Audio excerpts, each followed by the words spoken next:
Bugün Fenerbahçe'nin dünənki oyunu haqqında söhbət eləmək istəyirəm bu videoda.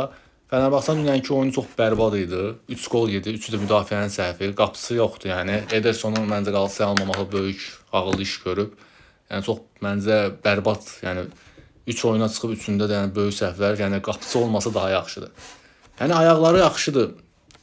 Amma yəni bir işə yaramır. Fenerbahçe yəni 300 milyonluq komandada amma 3 qəpikli oyun oynamır. Yəni problem ordadır.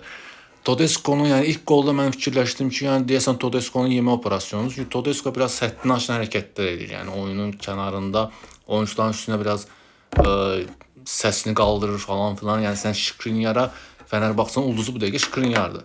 Amma əslində John Duran olmalıydı. Yəni Skriniar kapitandır, sən yəni PSG, Inter karyerası olan adama yəni belə istədiyin kimi qışqıra bilməzsən. Yəni sən də Belçikanı dünya çempionatına falan, dünya ya da Avropaya aparmışdı. Yəni hər neysə belə böyük kariyeran yoxdur, çempionluğun yoxdur. Deyəsən Leipziglə Alman kubokunu udub. Ya başqa bir şeyin yoxdur, amma yəni oyun stili olaraq yəni Todesco gələndən 3 oyun ya da 4 oyun oynayıb. Trabzon udublar, 2 oyun hesab Zagreb uduzdu.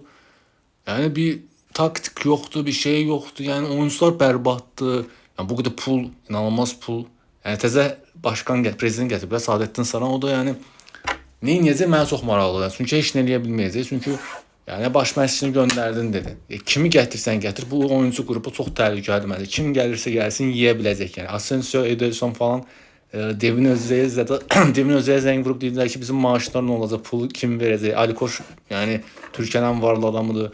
O getdi belə elə. Yəni düz deyirlər. Çünki Ali Koç Türkiyənin ən böyük adamıdır. Yəni elə fikirləşin ölkənin %20 gəliri Ali Koç'a gedir. Yəni elə bir hesab var yəni. İmkanlı, Koç ailəsi çox imkanlıdır.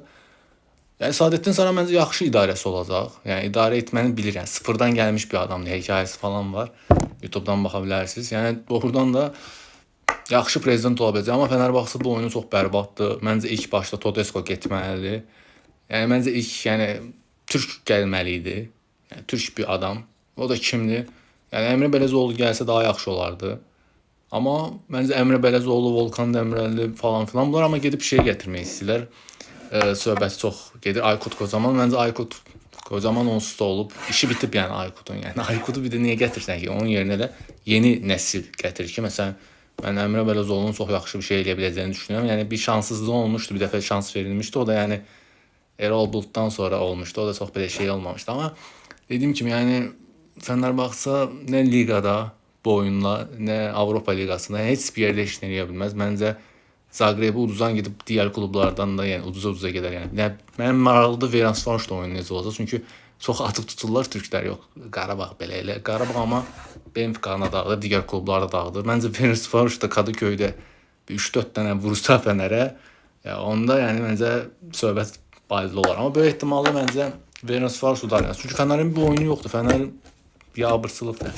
Ya bugünkü bu video budur. Bundan sonraki oyunlarda da digər komandalar haqqında danışmaq istəyəcəm. İlk başda baxaq bu necə olacaq.